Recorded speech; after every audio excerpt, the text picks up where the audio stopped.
हमारे चैनल को सब्सक्राइब करने के लिए सब्सक्राइब के इस बटन को ऐसे दबाएं, फिर नोटिफिकेशन पाने के लिए इस बेल आइकन को ऐसे प्रेस करें और ऑल नोटिफिकेशन को ऑन कर लें। धन्यवाद साथियों, एक बार फिर आपका अपने चैनल एपिक एजू पर हम आपका स्वागत करते हैं। और दोस्तों, उम्मीद करते हैं कि आप और आपका पूरा परिवार एकदम स्वस्थ होगा, मस्त होगा, बिंदास होगा। और यही हम भगवान से, श्री राम से कामना करते हैं कि आपको बहुत जल्दी आपके घर में सरकारी नौकरी हो और एक छन छन छन छन करते वाली दुल्हन पैरों की पंजेब बजाती हुए आपके घरों में इधर से उधर फिरे। तो साथियों, इन्हीं शुभ वाणी के साथ हम अपनी वीडियो स्टार्ट करते हैं। एक तो सरकार ने जो केस किए हैं, वो कौन कौन से केस किए हैं, उनके ऊपर आज हम आपको डिटेल से इसमें बताएंगे कि सरकार ने कुल 19 तरीके के केस सरकार ने किए हैं। 2 उनके फाइल हो चुके हैं और 2-3 हो चुके हैं और कम से कम 15-16 केस उनके अभी फाइल होने बाकी है, जो कि सोमवार को होंगे। सारी जानकारी आपको दी जाएगी। टीजीटी और ग्रुप डी के बारे में जो हमारे सबसे बड़े वकील हैं, उन्होंने क्या बताया है, क्या प्रिंट मीडिया में छपा है, क्या सरकार दिखाना चाहती है, कितनी उसके पीछे सच्चाई है, कितनी झूठ है, आज हम सारी बातों का क्या करेंगे, पोस्टमार्टम इस वीडियो में करने वाले हैं। यदि आप भर्तियों से संबंधित कहीं भी इंटरेस्ट, आपका 1% भी इंटरेस्ट हो, तो आप यहाँ रुक सकते हो इस वीडियो पे, अन्यथा आप यहीं से स्किप कर कर किसी अन्य चैनल पर कोई और वीडियो देखने के लिए फ्री हैं, यहाँ रहने के लिए बाध्य नहीं है। फिर भी आप मेरे व्यूअरों में आपका तहे दिल से स्वागत करता हूँ। तो भाइयों, बिल्कुल आपको पता ही है, जैसा कि अपडेट आई है हम उस पर आपको लेके चलते हैं पहले तो।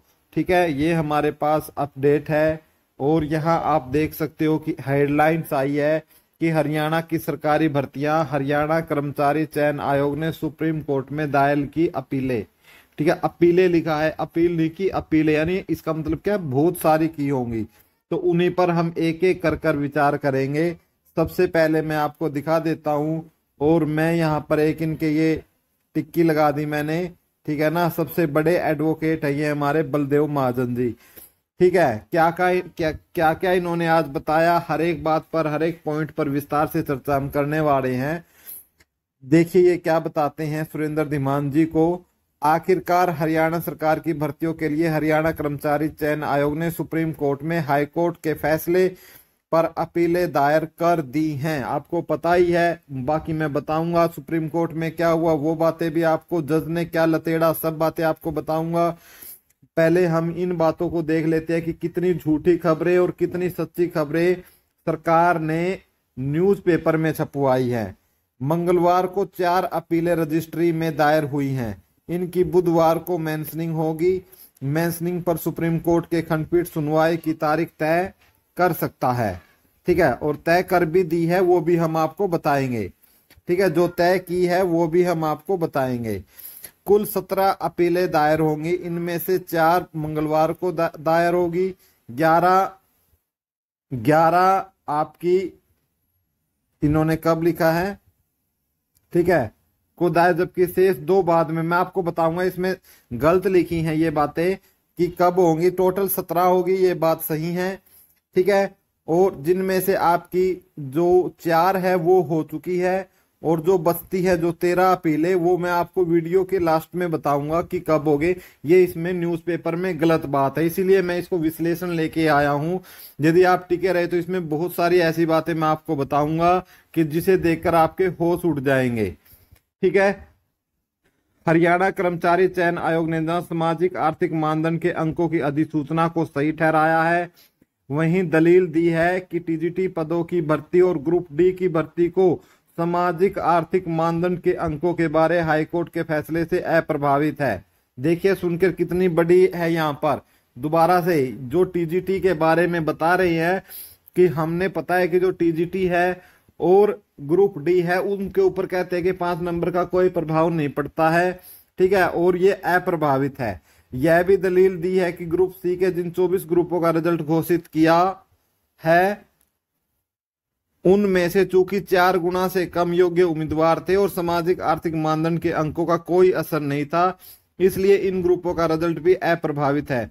सुप्रीम कोर्ट में अपीलें दायर होने से दैनिक सवेरा ने गत 13 जून को ही प्रकाशित खबर पर मुहर लग गई। हाँ, पहले भी इन्होंने ये न्यूज दी थी दोस्तों। ठीक है, अब देखिए सुप्रीम कोर्ट से क्या आग्रह इन्होंने किया है। ठीक है, देख लेते हैं। सीनियर डिप्टी एडवोकेट जनरल श्रुति जैन गोयल ने बताया कि हमने सुप्रीम कोर्ट में 2 आग्रह किए हैं। पहला आग्रह है कि हाईकोर्ट के फैसले को तुरंत प्रभाव से रोक लगाई जाए। इस पर भी बताऊंगा कि इस आग्रह पर क्या हुआ। ठीक है, सच्चाई मैं आपको वीडियो के अंत में बताऊंगा, जो कि आज कोर्ट में हुई। पहले से चल रही भर्तियों को पूरा करने की अनुमति दी जाए। दैनिक सवेरा ने पूछा कि अगर स्टे नहीं मिलता है तो क्या होगा, तो उन्होंने जवाब दिया, फिर आग्रह करेंगे कि टीजीटी ग्रुप डी और ग्रुप सी के 24 ग्रुपों का रिजल्ट सामाजिक आर्थिक मानदंड के अंकों के बिना निकाला है, उसे बरकरार रखा जाए। देखियो किस तरीके से बरगलाने की काम कर रही है। टीजीटी और ग्रुप डी इसमें डाल लिया। ठीक है, यदि आपने पूरा जजमेंट पढ़ा है, ठीक है, यानी मैं अपने आपको बोर्ड पे लेकर चलता हूं, यहां पर लेकर चलता हूं। यहां पर इन्होंने क्या किया, इसके अंदर टीजीटी को भी डाल दिया। ठीक है, टीजीटी को भी डाल दिया और ग्रुप डी को भी डाल दिया। लेकिन भाई ये क्या है, ये सरकार की एक क्या हो सकती है, सोची समझी साजिश हो सकती है उलझाने की। ठीक है, उलझाने की कैसे हो सकती है, क्योंकि उलझाने की ये हो सकती है कि ग्रुप डी वाले जो 2660 बच्चे हैं वो भी इनको प्रेशराइज कर रही हैं और 7575 बच्चे ये भी प्रेशराइज कर रहे हैं। तो इन्होंने कहीं ना कहीं इस बात को लेकर आज उलझाने की कोशिश की है कि इनका रिजल्ट नहीं निकल सकता। ठीक है, कि जो पंजाब और हरियाणा हाई कोर्ट ने अपना जजमेंट दिया है, वर्डिक्ट दी है, उसमें ग्रुप डी और टीजीटी के बारे में कुछ भी नहीं बोला गया है, ना ही लिखा गया है, कहीं एक सिंगल लाइन भी नहीं है। और ये दोनों की दोनों भर्तियां क्या है, अप्रभावित है। साथियों, इस बात को दिमाग में रख लो। लेकिन किस तरीके से ये उलझाने की युवाओं को कोशिश कर रहे हैं, उनके घर वालों को कोशिश कर रहे हैं, आप देख सकते हो। और देखिए क्या क्या टीजीटी के बारे में बता रहे हैं, क्या क्या ये किसके बारे में, सारी बातें हम यहां पर खोल के करेंगे। हरियाणा के एडवोकेट जनरल बलदेव राज महाजन ने सुप्रीम कोर्ट में दायर अपीलों के लिए एक महत्वपूर्ण बिंदुओं और दलीलों के बारे में बातचीत की। उन्होंने बताया कि मुख्य दलीलें तो सामाजिक आर्थिक मानदंड के अंक रद्द करने को चुनौती दी गई है। पहले ही डबल बेंच ने इन अंकों को सही ठहराया हुआ है। अब डबल बेंच इसी विषय पर विरोधाभासी फैसला नहीं दे सकती। यह बड़ी बेंच को रेफर होना चाहिए था, मगर डबल बेंच ने हरियाणा की यह दलील नहीं सुनी। उन्होंने बताया कि सामाजिक आर्थिक मानदंड के अंक के लिए संविधान के किसी भी अनुच्छेद का उल्लंघन नहीं होता है, इसलिए इनको बरकरार रखा जाए। अब टीजीटी वाले सुन लो भाई ध्यान से। एडवोकेट जनरल महादेव ने कहा, दलील दी है कि टीजीटी पदों की भर्ती में भी कहीं भी सीट जो नीति है वो लागू नहीं है। इसमें सिर्फ सामाजिक आर्थिक मानदंड के अंकों का मामला है, इसलिए हाईकोर्ट ने दोबारा विज्ञापन जारी करने का आदेश गलत दिया। ये भ्रमित करने की कोशिश है। ये लाइन जो एडवोकेट जनरल महादेव ने बोली है सरासर गलत है साथियों। हाई कोर्ट, पंजाब और हरियाणा हाई कोर्ट ने ऐसा नहीं बोला है। आप समझ रहे होगे कि मैं इतना जोर लगा कर क्यों बोल रहा हूं, क्योंकि हमने उसको कई वकीलों से उस जो वर्डिक्ट है उसको पढ़ा लिया है, जिसमें कहीं भी ऐसा नहीं बोला गया है। ये सीधे सीधे जो टीजीटी के 75 बच्चे धरने पर बैठे हैं उनको उठाने के लिए, उनको ब्रगलाने के लिए, उनको बहकाने के लिए, उनका जीवन नाश करने के लिए ये यहां पर स्टेटमेंट दी गई है, ये प्रिंट मीडिया में। आगे देखते हैं। इसमें पुनर्विज्ञापित करने की आवश्यकता नहीं है, बोला ही नहीं है भाई करो इसको, तो मैं इस पे कांटा लगाता हूं, मैं पढ़ता ही नहीं हूं उसको, भाई ऐसा कहीं बोला ही नहीं गया है। अब ग्रुप डी के बारे में देख लो, ये क्या कहते हैं। बलदेव राज महाजन, बहुत बड़ा नाम है भाई।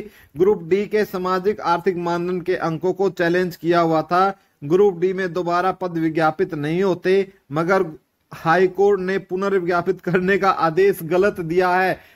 भाई सुप्रीम कोर्ट में ये चले गए हैं, लेकिन लगता है इन्होंने पूरी तैयारी करके वहां भी नहीं गए हैं। मुंह की इनको मेरे हिसाब से वहां 100% खानी पड़ेगी, क्योंकि आपको मैं एक बात स्पष्ट करके बता देता हूं, ना ही टीजीटी के बारे में ना ही ग्रुप डी के बारे में यह स्टेटमेंट नहीं दी गई है। वर्डिक्ट में कहीं भी ऐसा नहीं लिखा गया है। दोनों की दोनों ही स्टेटमेंट जो बलदेव राज महाजन ने प्रिंट मीडिया में जो छपवाई हैं ये गलत है। ये बलदेव राज महाजन की सोची समझी साजिश है या किसी ये विपक्ष के प्रभाव में आकर ऐसी बातें बोल रहे हैं बड़े अधिकारी? क्या सच में ये भाजपा का बेड़ा गर्क करना चाहते हैं? मुझे कुछ समझ में नहीं आ रहा, या खुद ही ये बंटाधार अपनी सरकार के लिए बने हुए हैं। समझ से परे है दोस्तों सारी की सारी बातें।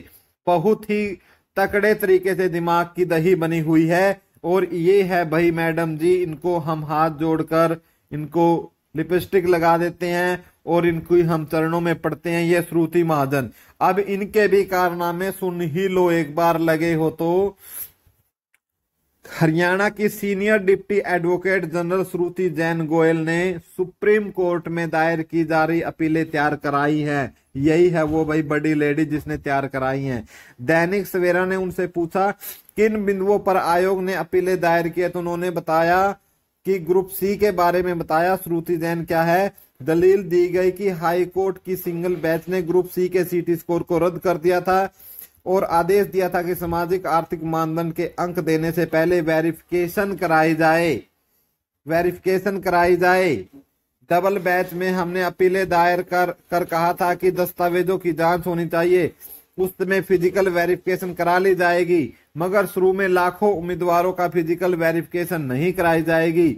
अभी तो उम्मीदवारों ने जो स्वघोषित अंक लिए हैं उसे ही माना जाए, मगर हाईकोर्ट की डबल बेंच ने हमारी यह दलील नहीं सुनी। और देखो यार क्या बोल रही है, प्रिंट मीडिया पे पूरी दुनिया के सामने बोल रही है कि फिजिकल वेरिफिकेशन हम नहीं कराएंगे। क्यों नहीं करवाओगे आप फिजिकल वेरिफिकेशन?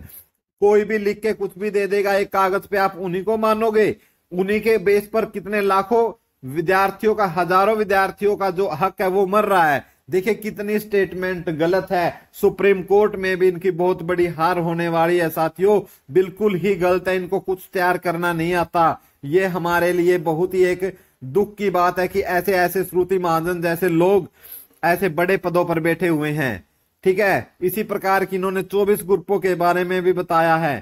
ठीक है, और साथ के साथ इन्होंने जो सामाजिक आर्थिक आधार के साथ साथ टीजीटी और ग्रुप डी के बारे में जो ये बोल रहे हैं आपने देख ही लिया होगा। हम अपने व्हाइट बोर्ड की तरफ चलते हैं साथियों, आपने देख ही लिया होगा कि किस हद तक ये सरकार को ये पता नहीं तो सरकार गिर चुकी है, पता नहीं सरकार को गिराने की साजिश है। एडवोकेट जनरल महाजन टीजीटी के बारे में स्टेटमेंट देते हैं कि इसको दोबारा से री एडवर्टाइजमेंट के लिए बोला गया है, जबकि वर्डिक्ट में ऐसा कुछ है ही नहीं। वर्डिक्ट आप खुद पढ़ लो, आपको फिर भी समझ में आ जाएगा। ना ही ग्रुप डी के बारे में ऐसा है कि उनके दोबारा से पदों को विज्ञापित किया जाए, पुनर्विज्ञापित किया जाए। ऐसा कोई भी शब्द हमारे माननीय पंजाब और हरियाणा हाईकोर्ट ने नहीं मेंशन किया है। ये बरगलाने का काम किया जा रहा है यहाँ पर सुप्रीम कोर्ट के साथ साथ लाखों हरियाणा के विद्यार्थियों को भी। आज सुप्रीम कोर्ट में जो ये मेंशन हुई है, सुप्रीम कोर्ट में 4 जो अपील हैं वो मेंशन हो चुकी हैं और इसके साथ साथ इनकी 13 अपीलें और बचती हैं। तो इनके लिए जो नेक्स्ट डेट दी गई है, मंडे की नेक्स्ट डेट दी गई है कोर्ट की तरफ से। और सुप्रीम कोर्ट में आज इन्होंने पूरा जोर लगाया कि जो पंजाब और हरियाणा हाई कोर्ट का डिसीजन था उस पे स्टे लग जाए, लेकिन सुप्रीम कोर्ट ने स्टे नहीं दिया है और मंडे की डेट सुप्रीम कोर्ट ने दी है। लेकिन सरकार चाहती थी कि हमें डेट कब की मिले, फ्राइडे की मिले। जब फ्राइडे की डेट पूछा गया तो उनसे बोला कि हमारी अभी 13-14 अपीलें दायर होना बाकी है। तो जज साहब ने बोला कि आप चिंता ना करो, आपकी नेक्स्ट डेट मंडे ही रहेगी और मंडे को ही आपकी सारी अपीलें अपील जो है वो दायर कर ली जाएंगी, सारी की सारी अपील दायर कर ली जाएंगी। और दोस्तों अब मंडे को क्या है, बहुत बड़ा ये कह सकते हो कि दिन हो सकता है, ऐतिहासिक दिन हो सकता है। क्योंकि मैं आपको बता दूं, जो कि 2 जज है सुप्रीम कोर्ट में जो हमारे इस केस को देख रहे हैं, ये वही जज है जो नीट की परीक्षा में जो गड़बड़ी हुई थी, ठीक है, उसमें इन्होंने फटाफट निर्णय लिया था और इतनी जल्दी डेट देकर इसको जो बच्चे प्रभावित थे उनको फटाफट इन्होंने क्या है राहत दी थी। तो ऐसी उम्मीद इन दोनों जजों से हम लगा सकते हैं कि छोटी छोटी डेट लेकर अर्जेंट में ये हमारे जो केस है इसको सोल्व कर देंगे और जल्दी हमारी सारी भर्तियां पूरी हो सकेंगी, ऐसी हम उम्मीद लगा सकते हैं साथियों। और इससे अधिक आपके पास कोई जानकारी है तो प्लीज आप भी क्या है कमेंट कर सकते हो, कमेंट बॉक्स में कमेंट कर कर आप हमें जानकारी दे सकते हो। हमारे चैनल से जुड़ने के लिए आपका कोटि कोटि धन्यवाद। इससे रिलेटेड और कोई भी न्यूज होगी तुरंत आपको अपडेट दिया जाएगा, इसके लिए आप चैनल को सब्सक्राइब कर लो। जय हिंद साथियों।